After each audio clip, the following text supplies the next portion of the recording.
Isso. Eu gostaria de te fazer uma pergunta sobre a comunicação.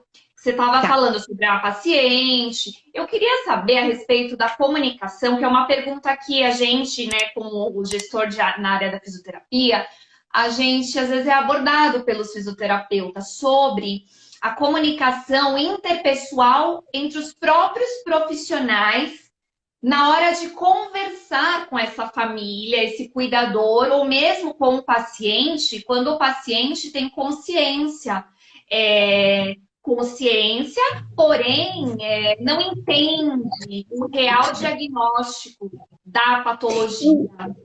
Então, lá, na verdade, é aquele negócio que eu falo, né? O médico que deu o diagnóstico, ele já tem que abordar o paciente, né? Então, é um paciente de esclerose lateral amiotrófica. Pô, tem uma cognição até o final da vida, se nada acontecer de intercorrência, né? Então, ele tem o direito de saber o que ele tem o direito de expressar o que ele quer fazer, o que ele quer para a vida dele. Entendeu? Não, eu não quero usar a traqueostomia. Ok. A gente vai controlar impecavelmente o seu sintoma. Mas aí o que é muito falho hoje em dia é exatamente isso. A comunicação. Porque normalmente esse paciente chega pra gente onde ele está cheio de esperança. Ele está cheio de expectativa. E nem sempre você, como já foi, e foi uma coordenadora e é da assistência, você sabe, nem sempre a gente tem essa comunicação com quem fez a avaliação dele e muito menos com quem diagnosticou ele. Então a gente precisa que alguém fale isso. E se alguém não falar, você vai plantando essa sementinha. Porque o que você não pode falar é um paciente de esclerose lateral amiotrófica falar para você assim: eu vou andar, né? Eu vou ganhar músculo e eu vou andar. E você vai falar, eu vou fazer de tudo para isso. Isso não é honesto. Porque você sabe que isso não vai E tem acontecer. casos que o paciente, né, não quer saber o real prognóstico daquela doença. A gente Aí a também gente lida tem com isso. isso, a gente tem que perguntar o que ele sabe da doença dele e o que ele quer saber. Ele tem esse direito de não querer saber. Ele tem o direito de não querer saber. Tá? Mas eu tenho que, aos poucos, quando ele me fizer alguma pergunta em relação à expectativa de melhora, de funcionalidade dele, eu tenho que saber me posicionar. Ó, eu quero me locomover, tá? Eu vou dar um jeito dele se locomover. Eu vou adaptar uma cadeira de rodas, alguma coisa do tipo. Mas assim, eu não posso falar, você vai andar.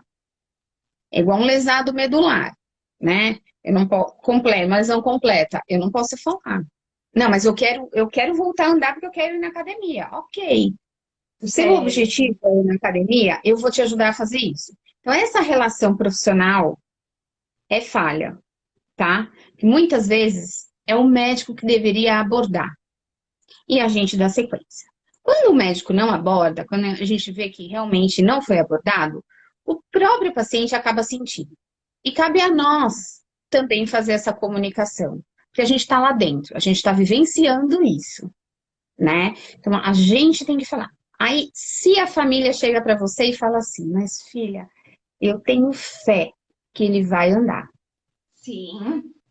Eu também tenho.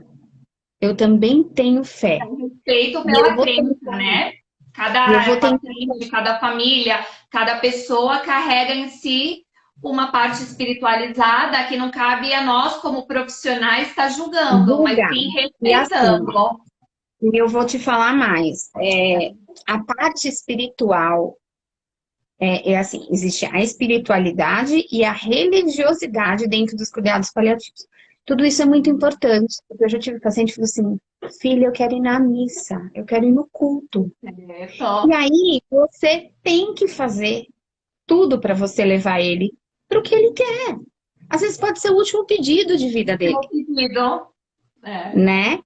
Então, assim, eu tô Aí a vendo que... monetização entra, né, ô Lu, que é um assunto também muito falado, mas pouco vivido. Na gente que atua diretamente, né, na assistência domiciliar, a gente vê propagandas bonitas, folders anunciando sobre um serviço humanizado, que na realidade não acontece. Muitas vezes é um serviço robótico.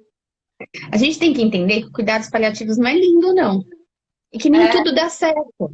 E que nem tudo sai como você planejou, né? E que nem tudo é borboleta. E que mão na mão é humanidade.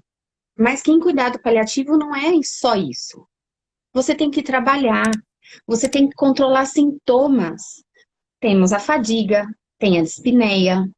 E o contato maior desse paciente não é com o médico, é com o físio, é é com o com auxiliar de fisioterapia, não enfermagem com que está dentro da enfermagem. casa.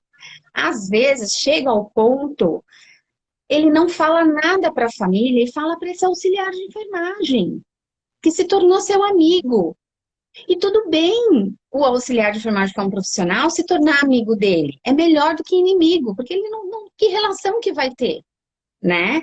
E aí esse amigo é quem nos pontua do que a gente pode fazer se caso ele não falar. Então, olha só, é uma equipe. Lógico que eu Exatamente. preciso muito do médico, porque a gente sabe que em infinitude de vida, em processo ativo de morte, a gente tem os sintomas mais exacerbados. E aí eu tô falando dos pacientes mais críticos, né? A gente tem realmente os sintomas exacerbados, que é fadiga, dispneia, a perda total da funcionalidade, a perda do apetite. Gente, comida remete a lembranças, a família, né? Nas minhas aulas, tenho um slide, eu não costumo colocar nada de foto feia em aula, essas coisas, nada. Mas tem um slide que eu gosto muito de colocar, que era um paciente de DPOC que eu atendia. Ele fumava, ele falou assim: eu vou processar a Souza Cruz. Então, assim, olha a relação paciente-família. Ele decidiu que ele não queria ser traqueostomizado. Então, ele já era acamado, né? Em franco desconforto respiratório. E aí, Lu, o que você fazia? Ele estava no oxigênio? Estava. Ok, estava no oxigênio. Você usou a VNI para ele? Eu usei. Ah, Sei. mas você então deu uma ventilação mecânica para ele? Pacientes em cuidados paliativos, a gente não entra com ventilação mecânica. Vai fazer bem? Ele vai se sentir mais confortável? Tudo você tem que. Vai atingir seu objetivo?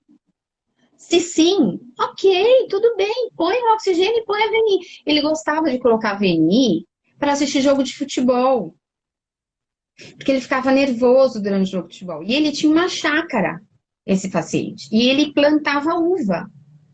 E ele fazia o próprio vinho. E ele sempre falava para mim, 2 atendimentos por dia, ele sempre falava assim: queria tanto que a senhora experimentasse o vinho, mas eu É. tenho tanta vontade de tomar vinho. E a esposa dele falava assim: pelo amor de Deus, Luciana, porque eu sei que você faz todas as vontades dele. Aí um dia ele estava muito. Ele estava realmente no processo. A gente sabe quando é o processo ativo de morte. Ele já não queria tomar água, ele já não queria se alimentar. Mas eu fui logo cedo atender ele e ele me fez um pedido. Ele falou: hoje é domingo. Domingo a gente come macarrão e a gente toma vinho e limpa a boca com pão italiano. E aí, lembrei dos meus antepassados. Meu avô, italiano, nato, fazia isso também. A gente aprendeu a chuchar o pão no molho de tomate com ele. E aí aquilo ficou em mim. E assim, é o que eu falo, né? Cuidados paliativos é uma coisa que está engatinhando, mas se bem dizer, a gente faz desde lá de trás. A gente não teve isso na faculdade, mas a terminal morria paciente. E era Sim. paciente, a gente falava que era paciente terminal, né? E aí, Larissa, ele me falou isso e eu fui atender os outros pacientes, eu fiquei encucada, encucada. Aí eu falei, quer saber? Eu vou comprar aquele suco de uva integral e vou levar para ele. E aí a cuidadora falando que ele não estava muito bem, que ele tentou comer o macarrão e não conseguiu. E eu ia logo à tarde. Eu ia por volta de umas 3 horas da tarde. Aí eu cheguei com o suco de uva. A esposa dele falou assim: lá vem você, né? O coração enorme. Eu falei, gente, ele tá com vontade de tomar vinho, mas ele já não tem o paladar dele. Então eu vou colocar um vinho. Mas na verdade, eu já tinha visto foto, ele queria colocar o vinho na taça, ele queria brindar. Eu queria comemorar. E aí, ele não satisfeito, quando eu cheguei com a taça de vinho, que era suco de uva, no quarto, ele falou, mas cadê a sua? Aí eu Sério. fui na cozinha, peguei e falei pra ele, ó, um segredo nosso. O senhor não pode contar que eu, em meio atendimento, tô tomando vinho. Aonde já se viu isso? E aí ele queria simplesmente brindar, ele queria fazer tistim. Ele pôs aquele suco de uva na boca.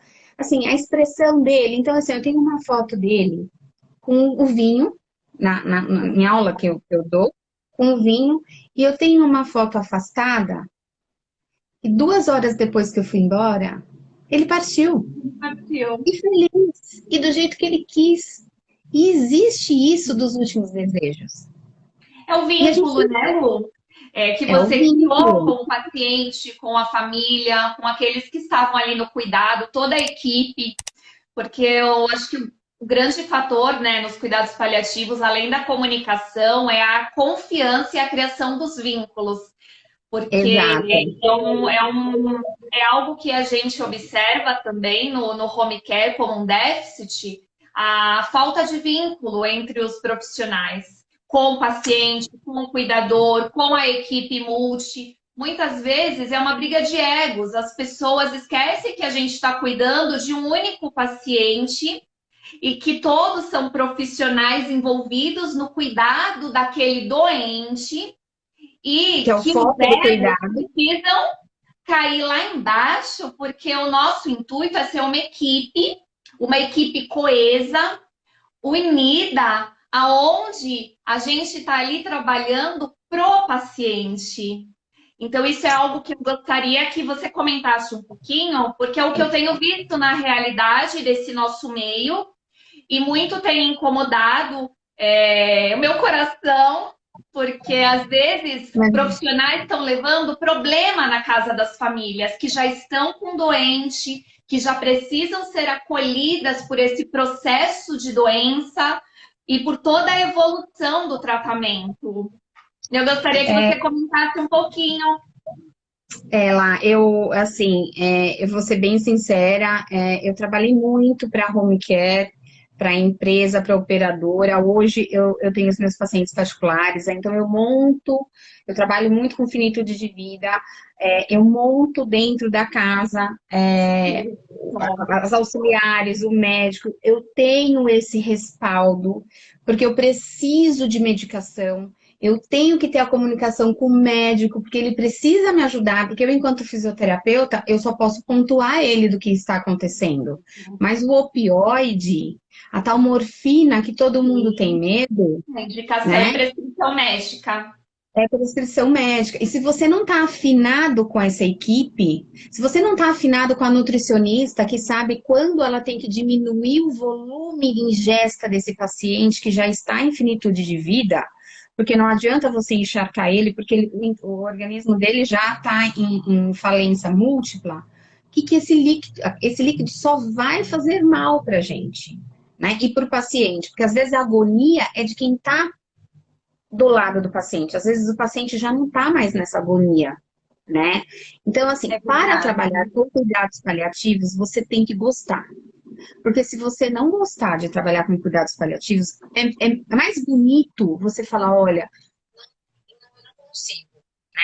Sim. Eu estou com uma equipe agora que uma auxiliar de enfermagem, uma da equipe, ela tem a mesma idade da paciente, com uma filha da mesma idade, e é uma paciente de esclerose múltipla, é um caso bem complicado, nunca vi um casinho bem simples para mim, né? Um casinho complicado, e que além da esclerose múltipla, ela tem uma encefalopatia, ela tá em terminalidade, e a auxiliar de enfermagem teve um surto dentro da casa, e me ligou de dentro do banheiro, eu falei, eu não consigo mais ficar aqui. E ok, eu não posso recriminar ela, entendeu? Eu tenho que acolher a ela também. Então, eu tenho que acolher o paciente, eu tenho que acolher a equipe e tenho que acolher a família. Porque o que vai acontecer com o paciente, a família vai ficar no processo de luto. E esse luto pode ser um luto tranquilo ou um luto patológico. Lembrando que o luto começa desde o diagnóstico dessa doença. Olha o luto antecipatório aí. Um tempo, né? Cada paciente tem um tempo. Né? Cada E família leva um tempo para digerir a informação sobre o processo da doença, sobre o luto, né? E às vezes não digere, às vezes não digere. Só vai digerir realmente em processo ativo de morte. Só que cabe a nós estar explicando para eles o que vai acontecer. Eu Sim. tenho que explicar que no processo ativo de morte, a gente vai ficar com uma saliva.